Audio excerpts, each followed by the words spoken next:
वाचालं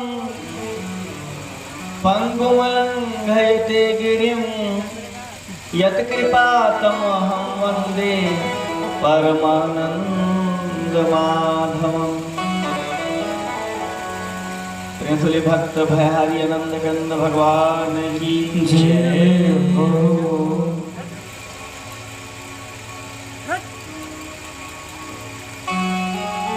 हम सबका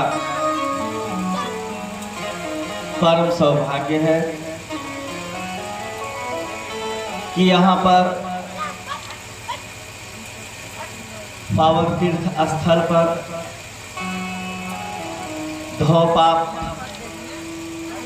जहाँ आना अलग बात है, केवल नाम लेने मात्र से अगर जिह्वा से एक बार धो पाप नाम आ जाए निकल जावे तो सारे का पाप ताप संताप नष्ट हो जाते हैं। ऐसे पवित्र स्थान पर कथा सुनने का अवसर हम सबको हो रहा है, ये प्रभु की बहुत बड़ी कृपा है। यहाँ हम 4 दिन से लगातार भगवान की इस अलौकिक कथा का रसास्वादन कर रहे हैं। आज पंचम दिवस है। कल की कथा में हमने देखा भगवान वासुदेव श्री कृष्ण का अवतरण हुआ और इसके बाद जब साक्षात परब्रह्म परमात्मा चतुर्भुज रूप में अवतार लेते हैं, जन्म लेते हैं, देवकी और वसुदेव जी देखकर चकित हो जाते हैं। दिन भर खूब बरसात हुई, लेकिन जब भगवान के जन्म का समय आया तो दिशाएं एकदम निर्मल हो गई, स्वच्छ हो गई, बादल छट गए और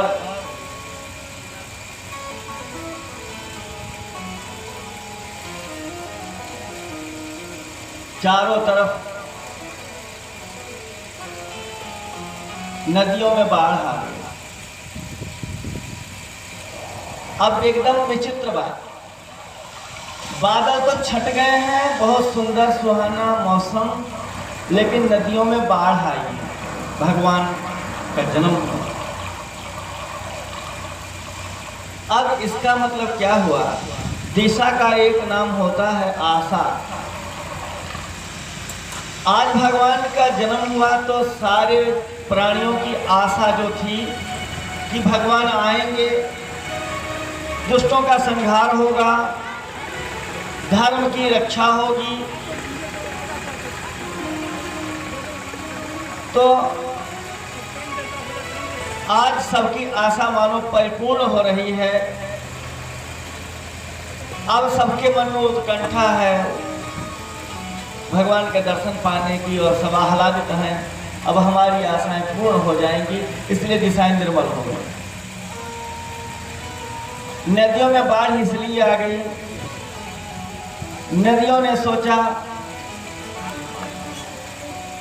कि परम पिता परमात्मा जब राम रूप में आए थे तब उन्होंने पर्वतों को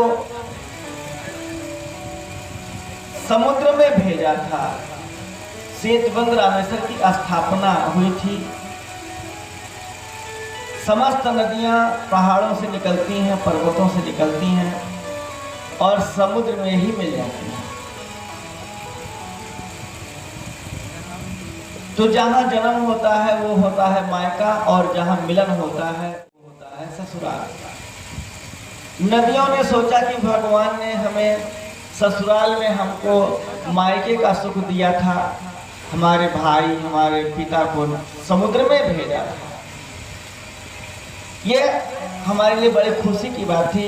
भगवान ने हमारा गौरव बढ़ाया था। आज भगवान कृष्ण रूप में आए हैं तो उनका हम स्वागत करेंगे। इसलिए नदियाँ दौड़ पड़ती हैं मानो भगवान का दर्शन पाने के लिए कि हम भी भगवान का चरण धोएंगे। आज भगवान कन्हैया रूप में गोकुल में आए हैं, तो इसलिए हम भी इनका सम्मान करें। अब माता देवकी ने कहा, नाथ आप अपना परिचय बताओ, आप कौन हैं?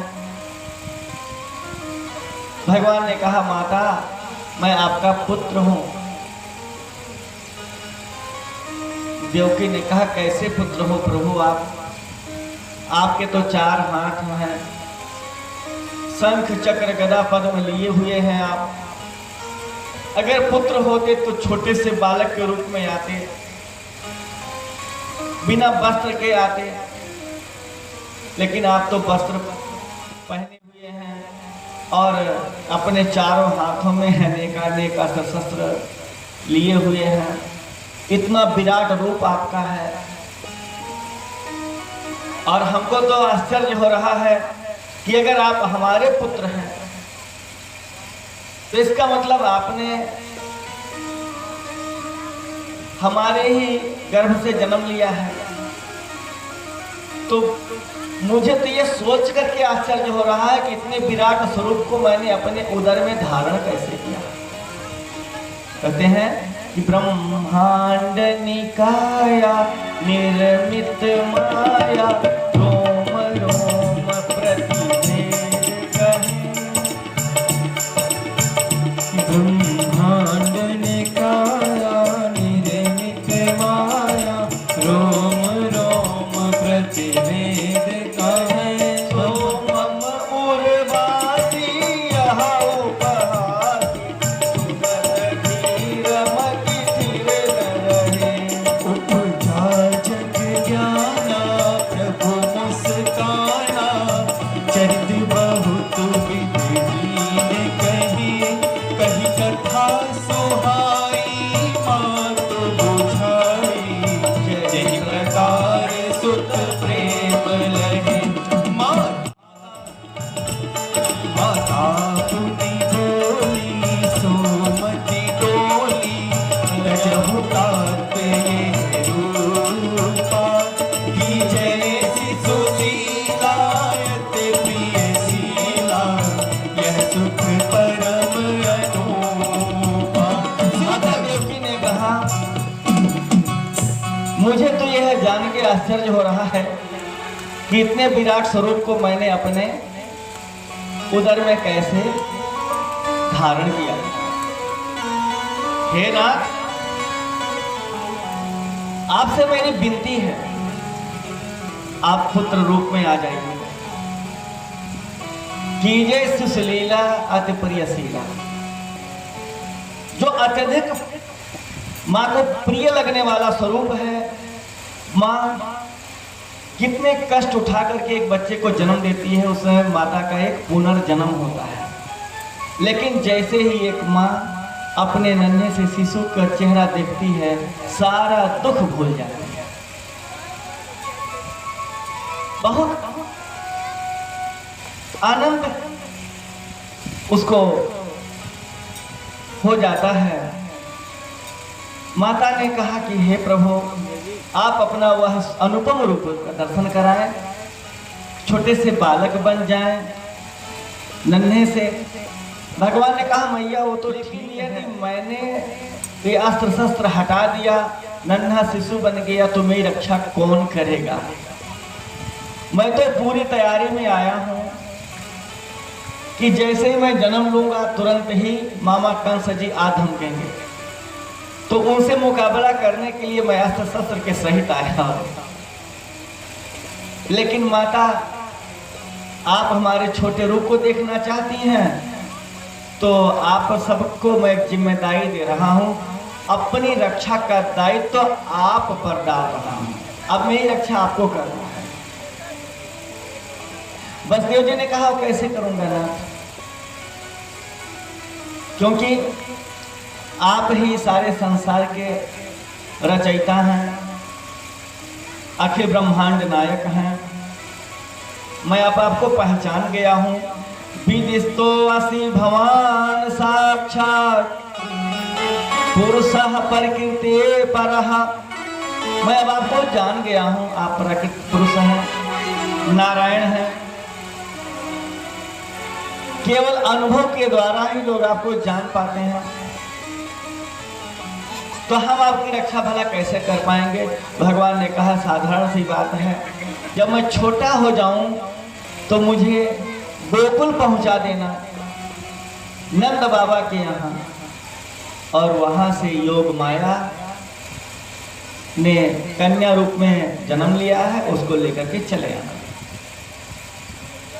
कंस समझेगा कि देवकी की 8वीं संतान पुत्र नहीं पुत्री, बस इतना सा कार्य है। और इतना कह करके भगवान ने छोटा सा रूप बनाया, और उन्हीं की कृपा से क्या हुआ, अब भगवान आए, ब्रह्म परमात्मा आ गए हैं, सारे बंधन कट जाते हैं। जब ब्रह्म का साक्षात्कार हो जाता है, जब ईश्वरीय ज्ञान प्राप्त हो जाता है, तो मोह माया का बंधन अपने आप कट जाता है। विषय वासनाएं सब सुसुप्त अवस्था में हो जाती हैं, साफ सो जाती हैं। सारे पहरेदार, बंधन कहाँ रहेगा, बंधन कट गया, दरवाजे सब खुल गए, मानो कि आवागमन का रास्ता बंद हो गया और सीधे मुक्ति का द्वार खुल गया। एक डलिया भगवान की अहित कृपा से प्रकट हुई। वसुदेव जी ने भगवान श्री कृष्ण को डलिया में रखा और लेकर के ले चले गोकुल की तरफ। बाहर आए, अब बादलों ने सोचा कि यह बाप रे गलती होगी, अब तक हम थे तो प्रभु नहीं आए, और जैसे ही हम हटे प्रभु जी आ गए, अब हम दर्शन कैसे करेंगे भगवान का। बादलों ने कहा चलो फिर से चलते हैं गोकुल के ऊपर, भगवान का दर्शन करेंगे, क्योंकि हमारा नाम है घनश्याम और प्रभु का नाम भी घनश्याम, तो अगर हम दर्शन नहीं करेंगे तो कौन करेगा। अब बादल बेचारे सोच रहे हैं कि भगवान का दर्शन करने जा रहे हैं, राजा धीराज है वो, करने जा रहे हैं तो कुछ भेंट देना चाहिए कि नहीं देना चाहिए, खाली हाथ कैसे जाएं। तब तक विचार विमर्श हुआ, बादलों ने कहा हमारे पास जल तो है, और भगवान कहते हैं कि पत्रम पुष्पम फलम तोयम सुमुखो भूत्वा प्रसीदति। हे नाथ, आपको हमारे पास जो कुछ है सही अर्पण कर रहा हूँ, ये सब आप ही का दिया हुआ है, आप इसे स्वीकार करो, प्रसन्न हो जाओ ना। नहीं जाता है तो पत्र है, एक तुलसी का पत्ता से भगवान गदगद हो जाते हैं, खुश हो जाते हैं। फूल चढ़ा दो, जल चढ़ा दो, जो कुछ भी है चढ़ा, भगवान उसी से प्रसन्न हो जाते हैं। बादलों ने कहा हमारे पास जल है, हम भगवान को जल चढ़ाएंगे।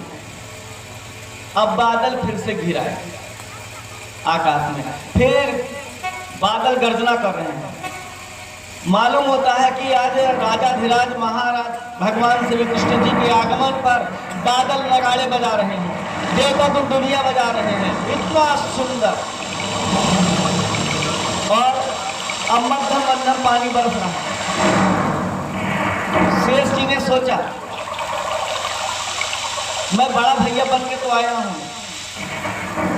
लेकिन हमारा कार्य है सरकार की सेवा करना। अब सातवें पुत्र जो रोहिणी के द्वारा उत्पन्न हुए, उनका नाम है बलराम जी। अब बलराम जी ने सोचा कि हम तो सेवा करने का दायित्व लेके आए हैं, तो मैं सेवा ही करूंगा। अगर बलराम जी एक बार तिरछी दृष्टि डाल देते तो सारे बादल छट जाते, लेकिन बलराम जी हमारे बड़े ही मर्यादा पालक हैं। उन्होंने कहा ये बेचारे बादल भी दर्शन करना चाहते हैं तो करें दर्शन, इनके पास जब मेरा कार्य है सेवा करना, तो मैं अपने फन का छाता लगाऊंगा। अब शेष रूप से बलराम जी ने अपने फन का छाता लगाया प्रभु सरकार के ऊपर। इसके बाद अब बलराम जी पीछे पीछे, और इसके बाद बसदेव जी आगे आगे भगवान सरकार को लिए आ रहे हैं। जमुना जी के किनारे पहुंचे। जमुना जी में बहुत ज्यादा बाढ़ आ गई है। जमुना जी ने कहा कि मैं जाने नहीं दूंगी प्रभु बिना दर्शन किए, आप तो मुझे अपना दर्शन कराओ। यहाँ दो भाव, एक बार जमुना जी ने, लोग कहते, कुछ संत महात्मा बोलते हैं कि जमुना जी ने यह सोचा कि मेरे हृदय में पहले से ही विषाक्तता है, पहले से कालीय नाग रहता है, जिससे हमारा जल दूषित हो गया है और दूसरे शेष नाग जी पीछे पीछे चले आ रहे हैं। अगर दो दो नाग आ जाएंगे तो मेरी तो दुर्दशा हो जाएगी। इसलिए जमुना जी ने सोचा मैं मार थपेड़े से इस नाग को भगा दूंगी, लेकिन अंदर आने नहीं दूंगी। दूसरा भाव, जमुना जी भगवान की 8 पटरानियों में आती हैं। जमुना जी ने सोचा भगवान वासुदेव श्री कृष्ण समस्त गो बालकों के साथ मेरे ही किनारे पर क्रीड़ा करेंगे, खेलेंगे, तो मैं भी इनका स्वागत करूं, इनका पैर धो दूं, इनका मुखमंडल देख लूं। ये भाव जमुना जी ने। भगवान ने कहा हे कालिंदी शांत हो जाओ, अगर तुम मेरा मुख देखना चाहोगी तो बाबा जी पूरे के पूरे डूब जाएंगे, क्योंकि बाबा जी के ऊपर है भगवान। तो पहले बाबा जी डूबेंगे तो भगवान का मुख दिखाई देगा, तो उन्होंने मना। लेकिन जमुना जी कहाँ मानने वाली। बसदेव जी जमुना जी में प्रवेश कर जाते हैं। जल जो है वो घुटने तक आया, घुटने से कमर तक, कमर से हृदय तक। बहुत सुंदर भाव, निर्बल भाव है। अब कैसे उस पार जाऊं, बसदेव जी सोच रहे हैं। और जमुना जी जिद पर अड़ी है कि बिना मुख देखे प्रभु जाने ना दूंगे। बहुत सुंदर एक छोटा सा भजन, और क्या सुंदर जमुना जी की जिद है। चली कैसे राम झमक बरसे बदरिया, चली कैसे राम झमक बरसे बदरिया, बरस बदरिया हो बरस बदरिया, बरस बदरिया हो बरस बदरिया, चली कैसे राम झमक बरसे बदरिया, चली कैसे राम झमक बरसे बदरिया। एक तो अंधेरिया सनन सन सन के, एक तो अंधेरिया, एक तो अंधेरिया सनन सन सन के, दूज बिजुलिया चमा चम चम के, दूज बिजुलिया चमा चम चम के। कैसे हम जाई तोहरी नगरिया, कैसे हम जाई तोहरी नगरिया, चली कैसे राम झमक बरसे बदरिया, चली कैसे राम झमक बरसे बदरिया, बरस बदरिया हो बरस बदरिया, बरस बदरिया हो बरस बदरिया, झमक बरसे बदरिया, चली कैसे राम झमक बरसे बदरिया, चली कैसे राम झमक बरसे बदरिया, चली कैसे राम झमक बरसे बदरिया। भोले बाबा भगवान की जय हो। अब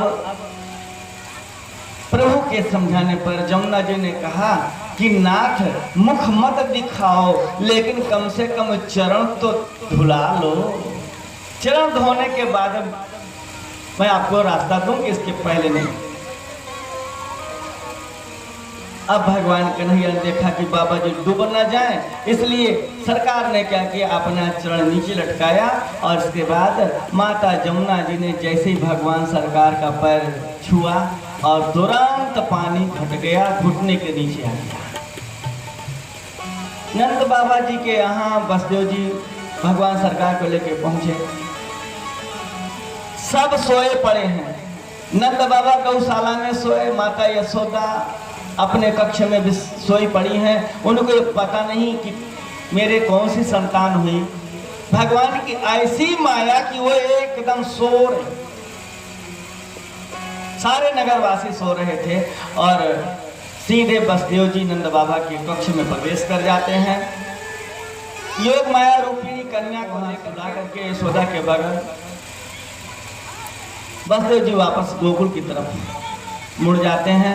आज भगवान श्री कृष्ण गोकुल पधारे और आज भगवान का नाम हुआ गोकुलेश।